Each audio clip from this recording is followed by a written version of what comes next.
You need to put in preparation, you need to put in training, you need to have the right gear to set yourself up for success while you're running that marathon. Hi, I'm Beth Beesky, the founder of More Time to Design and your host of the Design Dialogues podcast. I've been a designer for the last 12 years and I've run my own studio for 5, and I know how hard it is to run a successful business.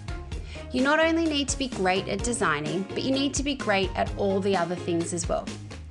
I created More Time to Design, a software platform to help designers run efficient studios, and I've created the Design Dialogue podcast to help us all learn together.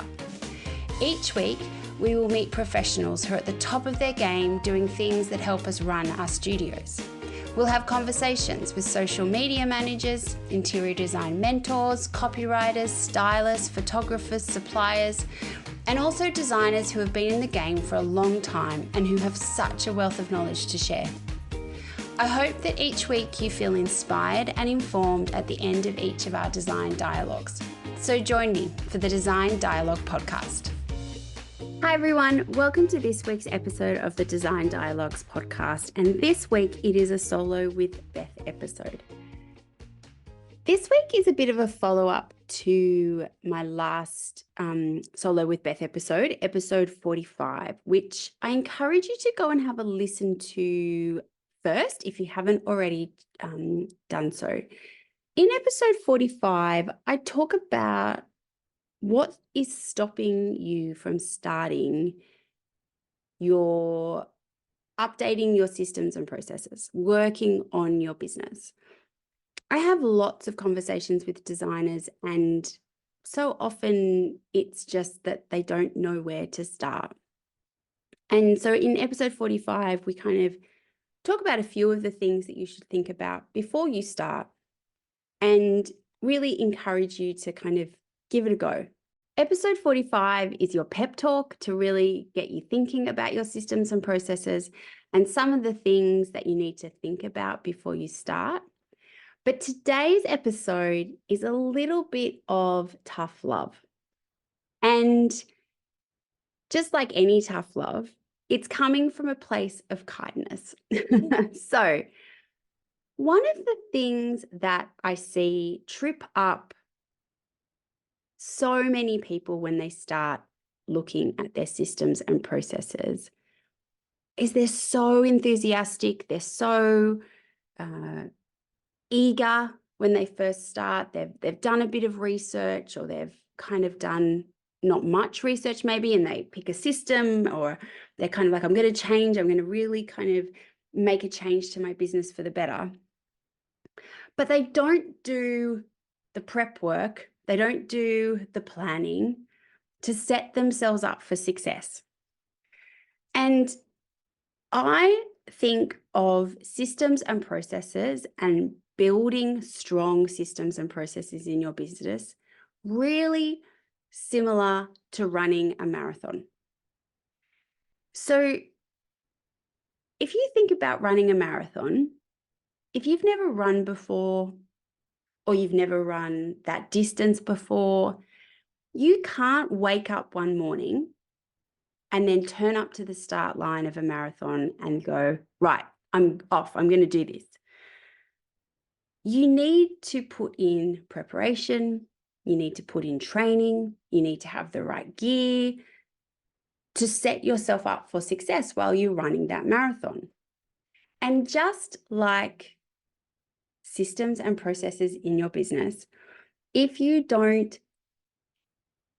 have the right time in your schedule, the right gear, and the support around you, then you are not going to succeed when it comes to systems and processes. And one of the things that I see that differentiates between designers who have successful long-term businesses versus the designers that they might still be in business 10 years down the track, but they are burnt out, they are tired, they are fed up with their clients, and they really don't love their business. The thing that sets those two designers apart is the consistency, the discipline, and the determination to work on their business. So how do you do that? How do you make sure that you are one of those designers who has a successful business that has longevity? It allows you to lead the lifestyle that you want. It allows you to have the type of studio that you want. How do you do that? So the first thing is you have to make time for it. You have to make sure that, just like client meetings, scheduling your social media, that you have time in your schedule for your systems and processes. Now, it doesn't have to be a lot, but it has to be consistent and you have to be disciplined. And so one of the things that I really encourage designers to think about when they start with more time to design is, one, make sure that it is part of your everyday routine. Make sure that it is integrated into your workflow. Make it that you don't even have to think about it, it's just there. The other part of this is have a time set aside in your week where you might get 1, 2, 3 hours of dedicated business admin time.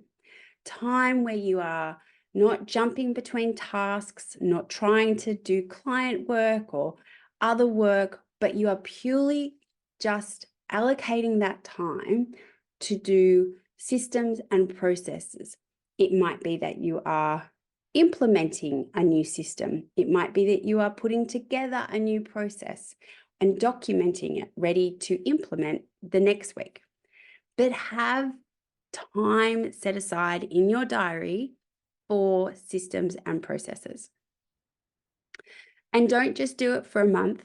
This is a long-term thing. You need to have consistency and discipline for the whole year. The second thing is have the right gear. So just like a marathon runner who needs to have the right shoes, the right, outfit, if you don't have that, then you're not setting yourself up for success.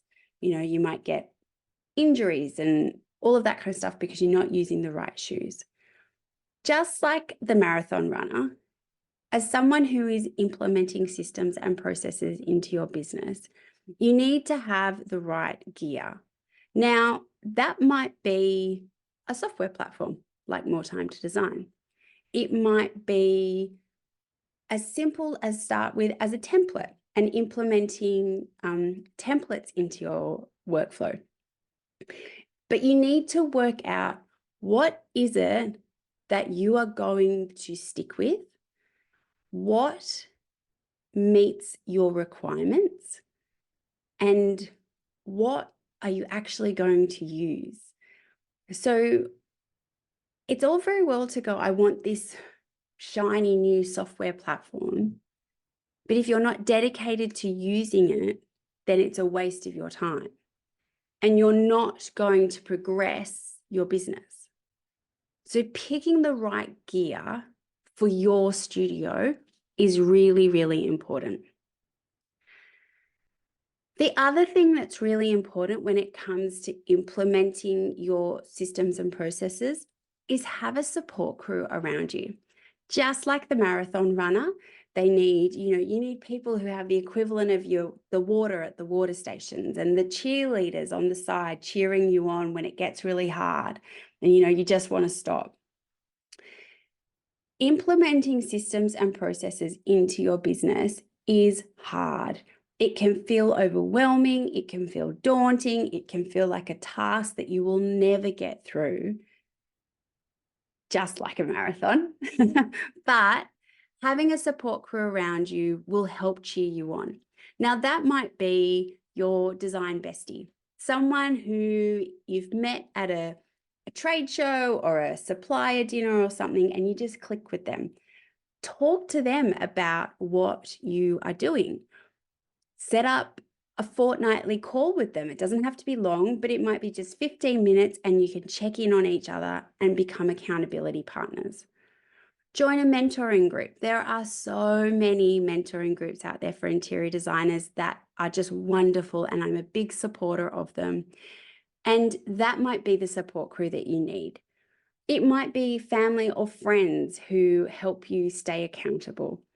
It might be that you have a reward in place that you kind of go, okay, if I get these 5 rolled out, I'm going to have something that you can, reward yourself with. But have a support crew around you to help you stick to your goals of implementing new systems and processes. I cannot stress enough how important it is that you are consistent when it comes to implementing systems and processes in your business.